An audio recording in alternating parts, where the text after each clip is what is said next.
This week, there's been some big news regarding one of the most popular online multiplayer games.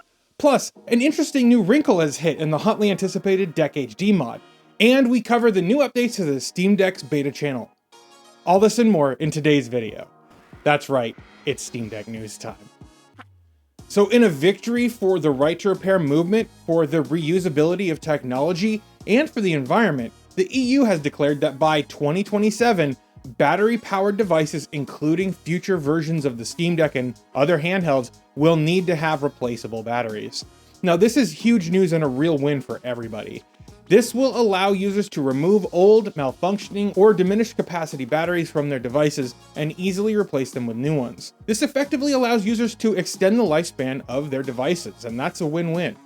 While there may be some of the more short-sighted folks complaining about the added thickness that having a removable battery will require, or other reasonable accommodations that a requirement like this are going to entail, I'm happy to report that their whining on this issue can be safely ignored. Now, I'm excited to see what the Steam Deck or the Steam Deck 2 with an easily serviced battery is going to look like. One that doesn't require opening up the chassis and gouging away at stubborn adhesive. I'd love to hear your thoughts on this too. Leave me a comment below and let me know. So Overwatch 2 is coming to Steam on August 10th, and it's got some folks really excited. You can see the official store page on Steam right now, and you can add the game to your wishlist. This is honestly massive news since Battle.net has been, quote, the home of all our PC players for years. That's a direct quote from the announcement post from Blizzard. Quote, as Blizzard evolves as a studio inside and out, one of the ideas pushing us forward is meeting players around the world where they are and making our games as easy as possible to access and play.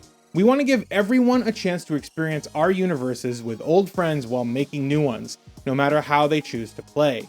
As we've evolved, the industry has evolved too. Gaming is no longer just for specific communities as it was when Battle.net launched over 2 decades ago. Gaming is for everyone, and though we remain committed to continually investing in and supporting Battle.net, we want to break down the barriers to make it easier for players everywhere to find and enjoy our games, which is why we're trying something new. We're excited to announce that we're bringing a selection of our games to Steam, starting with Overwatch 2, which will be available on the platform on August 10th. Now, this is a far cry from the glib, you guys don't have phones remark from the Blizzard of years past. The current plan is to be on mobile, both Android and iOS. We don't have any plans at the moment to do PC. Do you guys not have phones? Yeah, you guys all have phones, right? I know of at least one of my friends who will actually be playing Overwatch 2 through Steam. I'm really excited what this is going to mean for other Blizzard properties going forward. Leave me a comment and let me know which ones you want to see next down below. And while you're down there, why not like that smash button? It's the best way to tell YouTube you want to see more videos just like this. You can also subscribe if that's more your speed. I want to thank everybody who makes this show possible, including my top tier Singularity members on Patreon. It's because of you guys that I'm able to keep these lights on, and we have a lot of lights here, so it's much appreciated. If you believe in the work that I'm doing, you can get your name listed here by pledging a monthly donation on Patreon. All right, now let's get back to the video. So a few months back, we covered the story of the DeckHD, the up-resed screen replacement for the Deck. Now, this aftermarket upgrade takes the official default 800p screen to a whopping 1920 by 1200. The DeckHD also has more vibrant and accurate colors, going from 67% of the sRGB scale to 95% coverage. That's a pretty steep increase, but it comes with a relatively steep catch, too. At least for the time being, in order to upgrade your Steam Deck with this new screen, you're gonna have to flash the BIOS, too. As noted by Steam Deck HQ, the DeckHD team never mentioned this requirement before, and according to their reporting, the BIOS flashing is required in order to utilize the full resolution of the screen.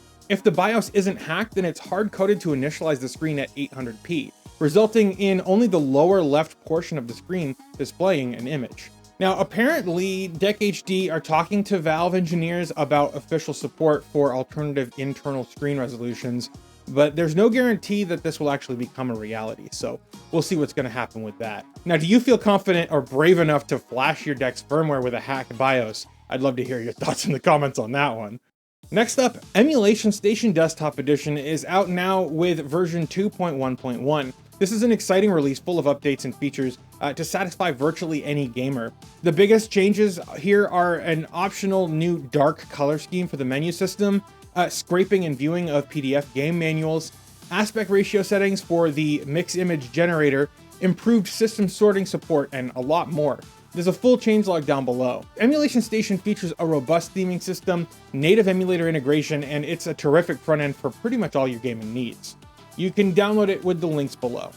Finally, as around here, we tend to end our videos talking about the most recent updates for the Steam Deck software. There's been two major changes over the past week, so let's just jump into it.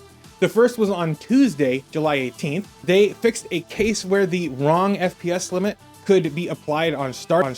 They fixed a case where the controller input thread would operate at normal instead of high scheduling priority. They fixed the styling on the login error screen and made the retry button accessible to the gamepad. Then in the library view, they added the ability to sort by date. They added this to shelves and to game grids. And finally, they added a few changes to the developer console, including adding a setting to display timestamps in the Steam console window. They changed the Steam console window to keep the last several seconds of output, even if it exceeds the normal buffer length.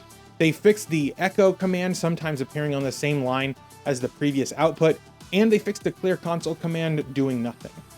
Then on the 19th, they fixed a hitch that some players with large libraries might encounter every 15 minutes while playing a game. They also fixed presentation and localization of items in the special offers section. And for Steam input, they added the ability to copy and paste mappings when setting up controller inputs, and I'm really excited about this. Well, that's all the Steam Deck news that I could find this week, but did I miss a story? Leave me a comment and let me know. I'd love to hear your thoughts. I want to shout out my friends on Patreon, my YouTube members, and our ViewSync Premium members who make what we do here a reality. If you believe in the work that I'm doing, you can use the links below to show your support. It's all greatly appreciated. That's going to do it for this video, though. Thank you so much for spending your time with me here today, and I'll see you guys in the next one.